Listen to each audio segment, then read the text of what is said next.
The K63 wireless mechanical gaming keyboard from Corsair can connect to your computer via ultra-fast 1 millisecond 2.4 GHz wireless technology or low latency Bluetooth, and features per-key blue LEDs, 15 hours of gameplay on a single charge, and genuine Cherry MX switches. It's lapboard ready too, so click the sponsor link in the description for more information.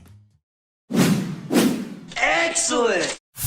Hey guys, how's it going, and welcome to Paul's Hardware. This is my first how to build a computer video for 2018. It's 2018, and if you want to build a computer to play some video games or just to build your own computer because it's a lot of fun, you've come to the right place. This is a beginner's guide, so I'm going to be walking you through everything step by step, starting with actually choosing the parts to put into your new computer.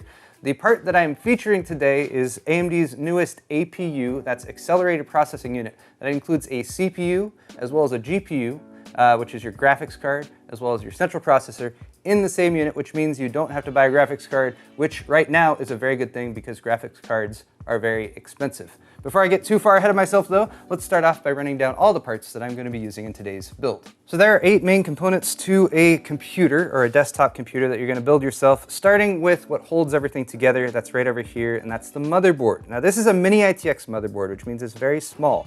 Form factor is important. The form factor of your motherboard, Mini ITX in this case, is going to impact what case you choose. So if you want something small, Mini ITX is the way to go for the motherboard, and we're going to be choosing a Mini ITX case here in just a while as well. You want to make sure that the sockets at the center here is compatible with your processor. So the socket we're using today is AMD's AM4 socket, and that is of course compatible with our AMD Ryzen 3 2200G APU, so it's going to slot in right there. You've also got some other slots in here for memory, for example, over on this side, as well as places to plug in power, as well as some connectors for storage, and we'll get into that as we actually start to build. Next up is our processor. So this here is our 2200G from AMD, and again, this is both a quad-core CPU as well as a graphics card, not a graphics card, but your graphics capabilities are integrated into that as well. This is a PGA or pin grid array processor, so there's a bunch of little pins on the bottom, and that's what slots into the socket on the motherboard, and they're very delicate, so they can be slightly bent. You want to try not to touch them with your fingers if you can. If you do bend them, don't worry, they can be bent back into place, but it's best just to be really careful with that so you don't end up actually bending them. Now your processor is going to warm up when it actually is in use, so it's going to want to be able to stay cool. For that, you're going to need a CPU cooler. AMD includes a CPU cooler. This is called the Wraith Stealth in the box. So you can use this, and that's what we're going to be using today to keep the price down, because $99 for the 2200G plus a cooler, hey, that's a pretty good deal. And you get a graphics card in there as well. Now you're also going to need some storage for your system, and we have a couple different options for that here. These are both SSDs or solid state drives. You can also use a mechanical drive, although mechanical drives are a bit slower. I typically only recommend those for mass storage right now. These are smaller, so here is going to be your budget-friendly option. This is a 240 gig SSD, and this is typically what I recommend for anyone who's building a new system. 240 gigs will give you enough space for your operating system, as well as some apps and games, and it's going to be nice and fast to keep your system very responsive. Might not be the same drive I have listed down in the video's description today, so just check down there. I'll have a solid 240 gig-ish drive that you can buy that will get the job done for you. Now if you want to upgrade and get yourself a lot faster storage, this is not necessary by any stretch for today, but the next generation of SSDs are going to look kind of like this. Kind of like a stick of gum, but this is an M.2 drive, which refers to the actual connector here. And the cool thing about that is it can actually mount directly to your motherboard. So this motherboard has an M.2 slot on the bottom. It is also an NVMe connection, so you want to double check and make sure that your motherboard has NVMe support. This would allow us to just connect that right there, give us some really fast storage, and of course I would need to cinch it down with the little screw right there. But these are of course much more expensive. So if you're just trying to get yourself up and running, you're not going to suffer too much, or in fact at all really, when it comes to practical performance by going with a more normal SATA SSD like this one, but just wanted to point out that M.2 drives are an option as well. Next up is going to be memory, and the memory that we're using today was specifically chosen so it can be compatible with our APU and our motherboard. So my recommendation for memory is, first off, brace yourself, because memory prices, just like GPU prices, are very high right now. It might be expensive for you to get your memory, but double check the compatibility support list from your motherboard manufacturer, and then choose memory that's 2933 as far as the speed goes, or faster. This is 3200 speed, but since your graphics is going to be using this memory as well, you want to make sure you have at least decent speed there. 2933 is kind of my starting off points. And as always, you can double check your motherboard's compatibility list for memory to make sure that whatever you get is going to slot into the motherboard and just work, and you won't have to mess around with a bunch of settings or that kind of thing. So that's 4 of our main components: motherboard, CPU, storage, memory. The remaining 3 are graphics card, case, and power supply. So for graphics card, I have one right here. It is a Vega 56, and let me just tell you guys that graphics card prices are really expensive right now. But that is why we're not gonna be using one in today's build, and that is one of the advantages that you get with an APU. Now, you're not gonna get the same amount of graphics card performance out of the APU as you would with a discrete graphics card, but the nice thing is you can use this system for now and then wait. And once graphics card prices hopefully come down, you've got a PCI Express by 16 slot down here at the bottom. You can buy a graphics card, slot it into this motherboard, and that is what we call an upgrade path. Now, the last 2 components are power supply and case, and I saved them for last. One, because they tend to have a little bit less of an impact on the actual performance of your system. So any reasonable power supply is going to be 80+ bronze rated or better, and there's lots of options out there. I believe the one we're going to be using today is an EVGA. This is an older one, so I'm just using that for an example. And then the last thing we're missing is a case. So like I already mentioned, Mini ITX is the form factor of our motherboard. We want a Mini ITX case to go along with that. And a case is where you can really kind of make your choice when it comes to aesthetics, because cases often are an aesthetic choice. People choose cases that they think look pretty if they're going to have their computer up on their desk or something like that. It should also be functional enough, so it should have airflow.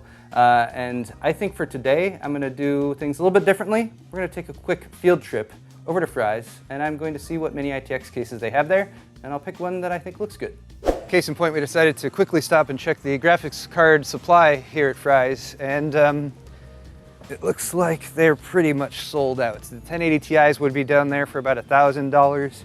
Here's where they're selling GTX 1060s for $400, and down here we have a few GT 730s and a GT 1030 that are in stock. So if you're looking for a mid-range or high-end graphics card, they're really nowhere to be found right now, which is why an APU is actually a pretty good choice. Hopefully, prices will drop at some point in the future, and then if you're building the system that I'm talking about today, you can buy a reasonably priced graphics card if they ever come back in stock, and then drop it into the system we're putting together. Let's check out cases though.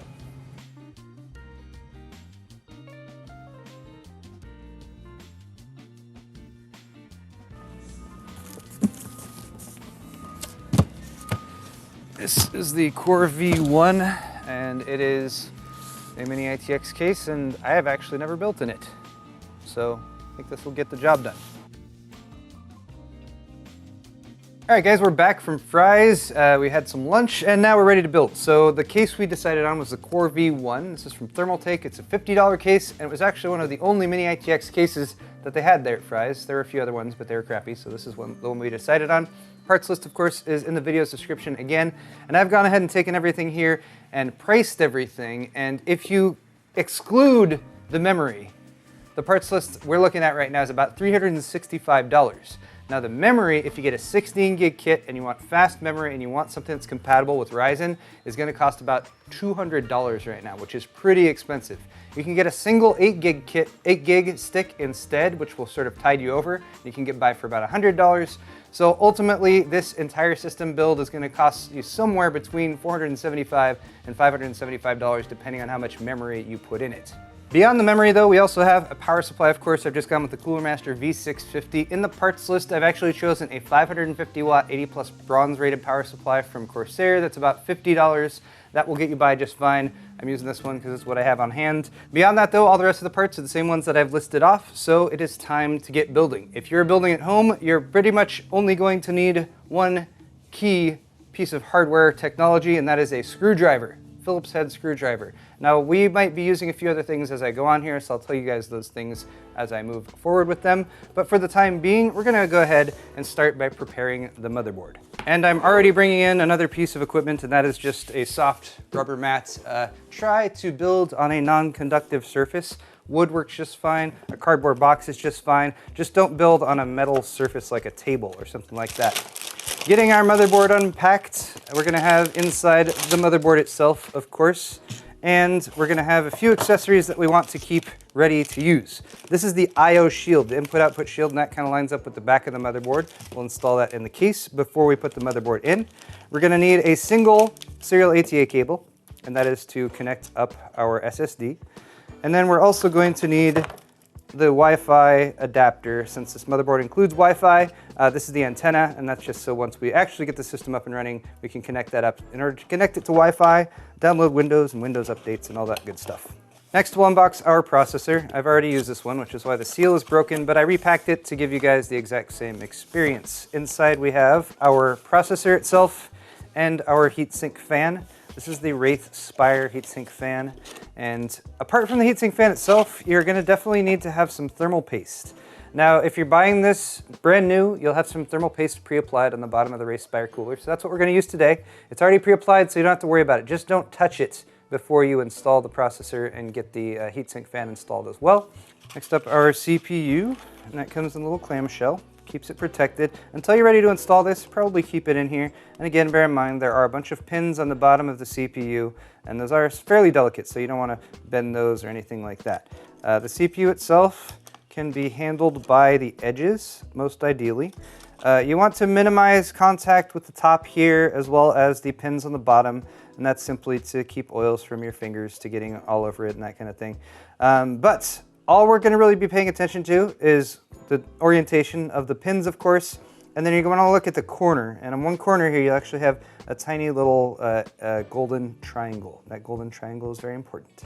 So keep an eye where that golden triangle is, and then take a look at your AM4 socket down here on the motherboard itself. You're going to have a little lever arm on the side, so just pull that out ever so slightly and lift it up. That will open the socket, and it's ready for the CPU now. Take the gold triangle of the CPU, line it up with the triangle that's sort of in the edge of the socket. So with the two corners lined up so they're in the same corner, just set the CPU straight down on top of the socket and it'll drop down into place. This is what is known as a zero insertion force socket, which means you don't need to press down on that at all. If it doesn't drop in for you like mine did, just lift it up, flip it over, and take a gander at the pins on the underneath. You can look at them from the edge, just to make sure they're all straight. If they're not straight, I'll link a video where I go over some basic tips on actually correcting that and straightening out some motherboard pins. But it should just drop in like that, and if it does, go ahead and lower that little lever arm. That will hold it in place. It's not 100% secure, but it's secure enough for now for us to move on to the next step, which is to get the actual heatsink fan ready to mount.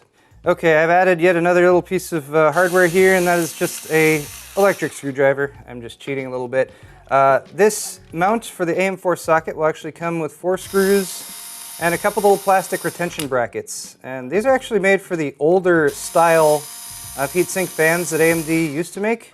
And even though they don't make that style anymore, they still have left that on there. Those actually screw into a backplate piece. So if I lift the motherboard up, you can see that backplate. And that backplate is what we're going to install the heatsink fan to. So that should stay in place, but bear in mind there's nothing holding it there right now, so you might have to kind of position it there as you mount the heatsink fan. If you lay everything flat, it should line up just as we're looking at right now.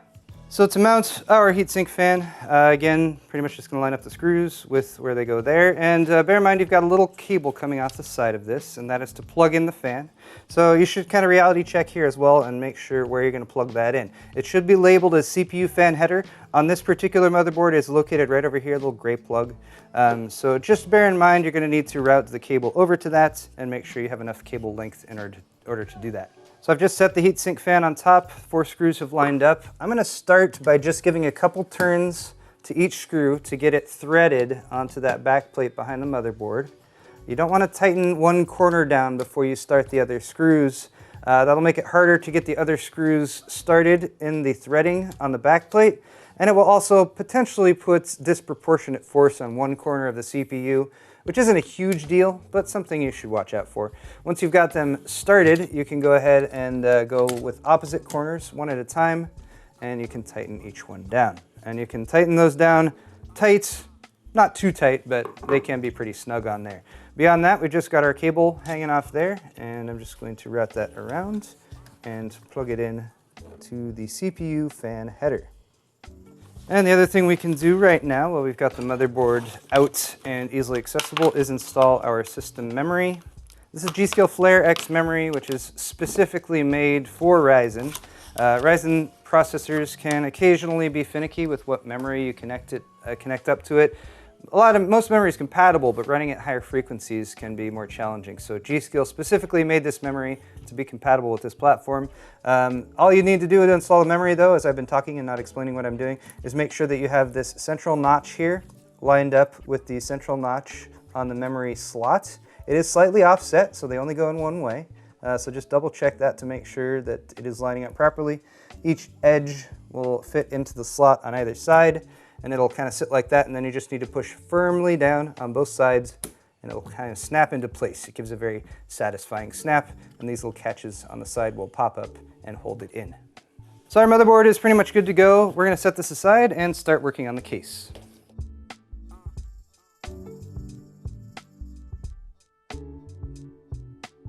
So once you've got your case out of the box, give it a once over, make sure everything is not damaged. This case is very small, very boxy, but you're basically going to have two side panels on either side. Typically those are held on by thumb screws in the back, so you can just unscrew those to pop up the side panels to access the interior. And then as far as the layout goes, the power supply is going to go down here in the very bottom. The motherboard will actually sit flat in this central area, and then everything else kind of goes on top of it there. So first thing that you'll want to do is get rid of these thumb screws and start disassembling the case so we can access the interior. So I've removed all of our side panel pieces. One thing I will say is if your side panels have clear plexiglass like this, they'll usually have plastic over the top of it just to keep it from getting scratched up during shipping. These are really, really easy to scratch. So I recommend leaving that plastic on until the system is all put together, peeled off at the very end as sort of the finished product type thing. The things you're going to want to keep in mind are that almost every case is going to come with a set of accessories like this. Typically it will have a manual, and if it's a case that's a unique design, you might want to double check there to see if anything mounts in a unique or strange fashion.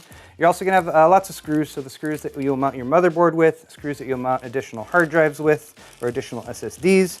You might have some standoffs that are specially made for mechanical hard drives and that kind of thing. And then often a set of zip ties, and these are just really handy for cable management.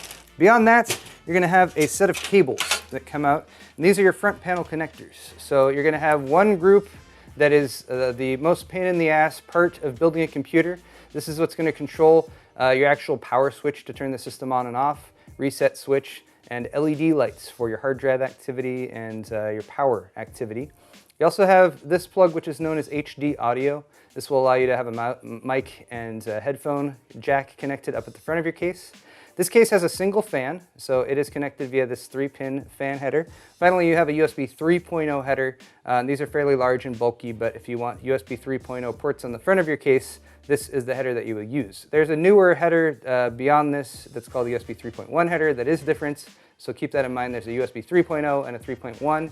If you want 3.1, make sure your case has that header and your motherboard has that header. That's pretty new though, so you won't see those too often yet. And one final thing to point out, and this is just unique to this case, is that aside from the two side panels and top panel I've removed, there's a couple thumb screws here that also allow me to remove this bottom piece. And that's what I'm going to need to remove to access the bottom chamber in order to install the power supply. Also bear in mind there's a dust filter down here, so it's a little plastic and kind of got to work to get it off, but that will go just beneath your power supply so that as it is running its fan to pull air in, it'll suck up dust right there, and you can pull that off in order to clean. Having dust filtration in your computer is always nice to have. So the power supply supplies power, and we're going to need to install this. I like to get this installed first because this usually has the bulk of the cables. And this is a fully modular power supply, so all the cables that plug into the computer are actually going to go into these plugs right here, and all of those cables are included in the packaging, and they're all separate. So the cables that we're going to need for this build is a couple for the motherboard. So we're going to need a 24-pin main power connector for the motherboard. That's that one right there. And there's the corresponding plug on the motherboard. Bear in mind there's a catch on one side of the plug, and there's a little catch on one side of the plug on the motherboard too, so it will actually stay connected when you plug it in, like so. Ta-da. Hey, that went in pretty easy. And then there's one other power plug on the motherboard. This is what is known as EPS power, supplemental CPU power. On this particular board, it's tucked away, kind of in not the most convenient position, but it's right up there. And this will sometimes be a 4-pin plug, and sometimes it'll be an 8-pin plug, depending on how much power you have going to the processor. So on the power supply side, you might have a split plug like this, an 8 and an 8, but they just fit in here side by side and plug in like that. Now for the record, I'm plugging this stuff in outside of the case just to demonstrate it right here. I'm actually going to unplug these when I install the power supply right now. Now aside from your main 24 pin, which is going to connect up right there, and your supplemental CPU power, which is going to connect up right there, you might also have what is known as PCI Express graphics, 8-pin or 6-pin PCI Express graphics. Those will also connect up to these same 8-pin plugs right here that the CPU plug connects to. Just bear in mind that the other side of the plug is different. So these are typically labeled PCI Express graphics. They're usually a 6-pin plug and then have an optional 2 pins on the other end that you can detach depending on the configuration of your graphics card. Since these are for graphics cards and we do not have a graphics card in this build, we do not need this cable, so we're not going to use it. But I just wanted to point it out to you guys in case you are installing a graphics card in your system. Beyond that, we have peripheral cables, hard drive SATA cables. There's 4 of those connectors on this power supply.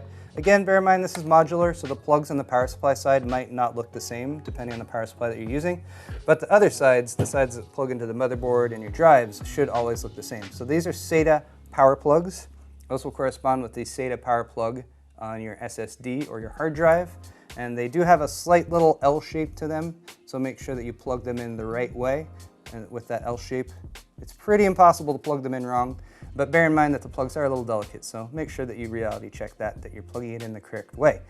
Beyond that, next to there, you have a data connector, and that's where your SATA cable will go. Since we're already showing this, I might as well also show the SATA cable. There it is right there. One end connects up to your hard drive or SSD, like that. And then the other end of that SATA cable would plug into your motherboard. Finally, the last peripheral connector you might spot is this little 4-pin guy. This is typically referred to as a Molex plug, and these are a little bit older, so you might not encounter them, but you will see them sometimes for case fan connection, connecting up a pump for an all-in-one liquid cooler or something like that. Just bear in mind that you might have an additional plug set in your modular power supply kit that allows you to connect up those connectors, but they won't always be needed. It just depends on what hardware you have in your system. All right, guys, I've pretty much laid out everything as far as the parts and how everything is connected. Now what we have to do is get it all installed in the case, and then of course plug in those plugs into the plugs I just showed you that they plug into. I'm going to start off with the power supply just because that goes in the bottom down here, and for that purpose I've just flipped the case over entirely. And we'll drop that in like so. You can put your fan on your power supply facing down or facing up. I usually try to face it to where there's a dust filter. Since there's a dust filter right there, that's the way I'm going to face this.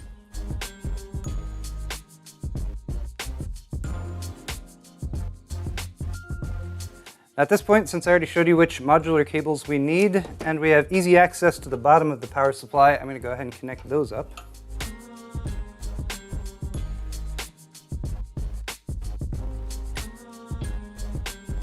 And now a move that I will probably come to regret, which is to reinstall this bottom piece. I probably won't need to access it down there again, but you know, if things get tight, I can always pull this back off. Now I've routed all these cables up here, kind of up. They're not where they need to be, but they're up here, so I can see what's what. And then at the bottom here is kind of where your motherboard will go, and there are 4 mounting points for this. 1, 2, 3, and 4.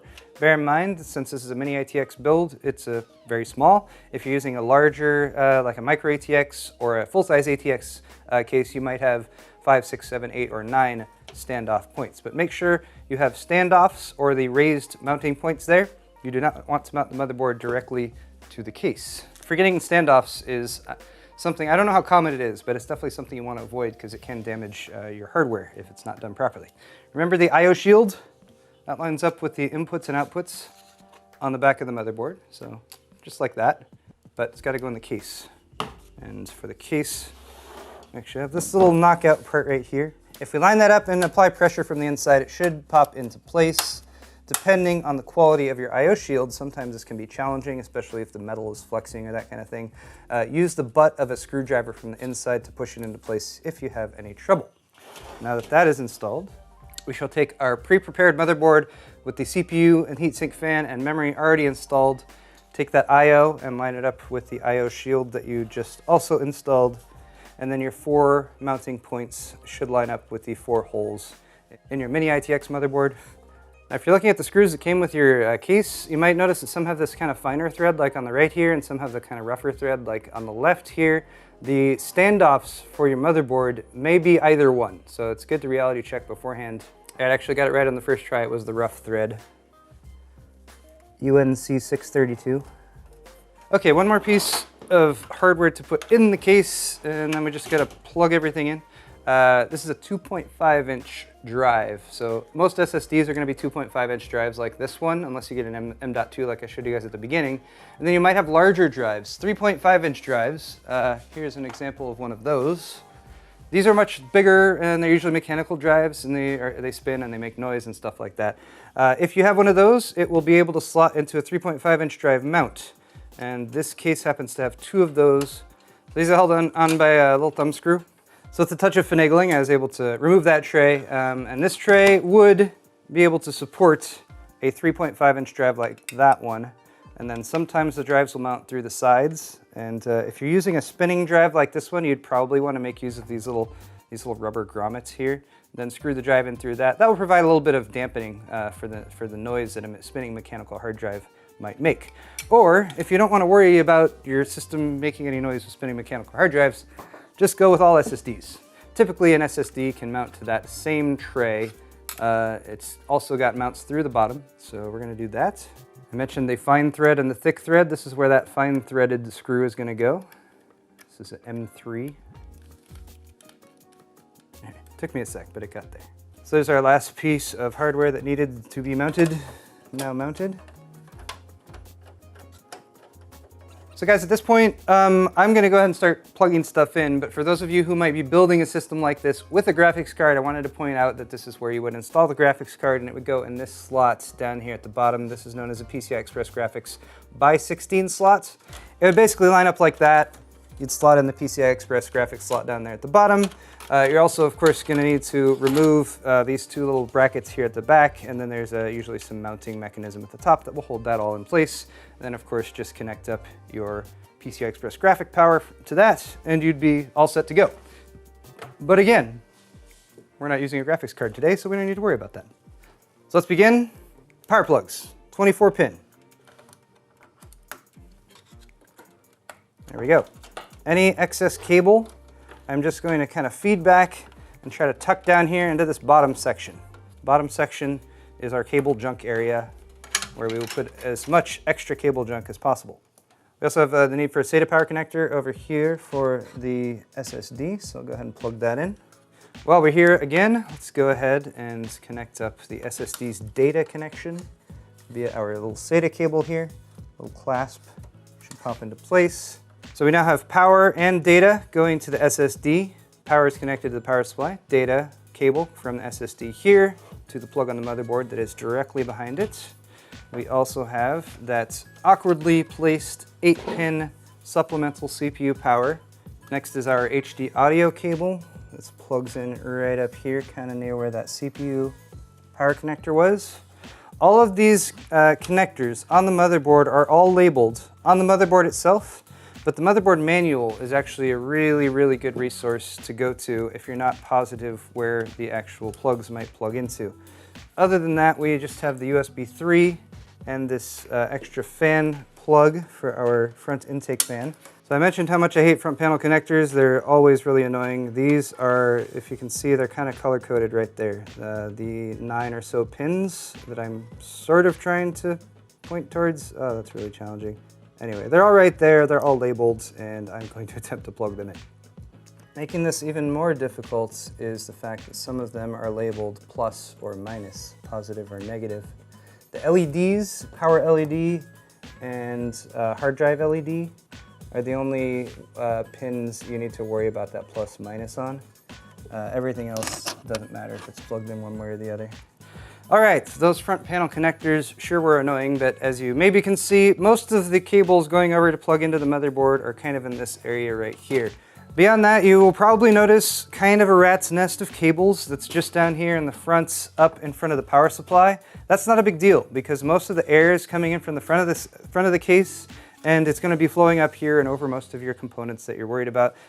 Beyond that, I can go ahead and start putting the panels back on. So here's the top panel. Now if you're a superstitious person, then you should not put this final side panel back on. Leave at least one side panel off until you've started the system up. Make sure it's up and running. And now, as far as I can tell, this computer is all put together. So I'm going to flip the switch on the power supply in the back, and then I will test the power switch right up here in the front. Fans spin up. I've got an LED that's lit up on the side right here as well. And if you happen to have any LEDs that are part of your motherboard, for example, like my AB350N Wi-Fi motherboard from Gigabyte has some red LEDs on it, you should see those light up as well. Fans spinning though, that's always a good thing. And that's pretty much all there is to it when it comes to assembling a computer like this. I will say, there's one last part I want to do right here. I am now allowed to do this.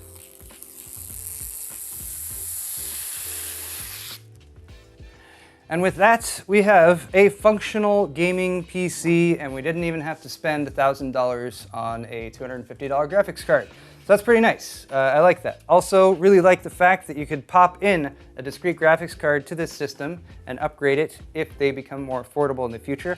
I also like the fact that since this is an AM4 chipset motherboard, right now we've got a quad core in there.